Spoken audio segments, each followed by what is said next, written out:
Hi, I'm Bev from LEASE Realty Queensland, and today I'm here with Bipin. Hey Bipin, how are you? Good, babe. How are you? I'm good, thank you. So today, Bipin, I want to ask a couple of questions. The first one is, how do clients understand pricing of quotations for the same size home with different builders?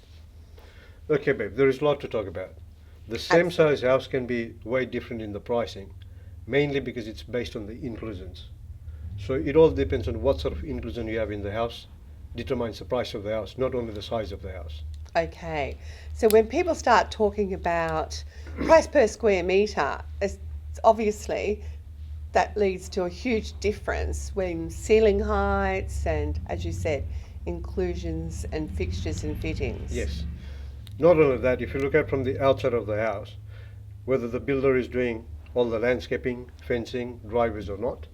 On top of that, you've got to look at the facade designs. That can actually determine the price significantly. Okay. You mentioned about the ceiling heights. hmm That is very true. So the standard ceiling height, normally the builder starts from 2440, hmm whereas we start from 2590, and it depends on different builders. Uh, the client can choose to go a bit higher than that as well. Then it goes with the size of the tiles, uh, the size of the kitchen, it's 600 versus 900. That's appliances, is it? You're talking about? Yes? So size of the tiles, the appliances size as well, 600 versus 900. Yes. Whether you're getting a split system aircon or the ducted aircon, even in your bathroom, whether you're getting the floor to ceiling tiles or just the tiles in your showers only. There are so much more when it comes to the inclusion. Yes.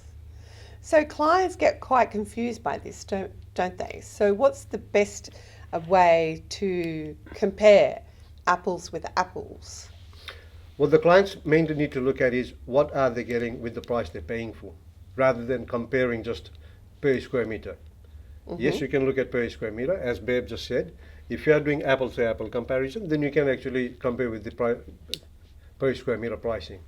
If that is not the case, you need to compare with what you're actually getting with the price in the form of inclusions.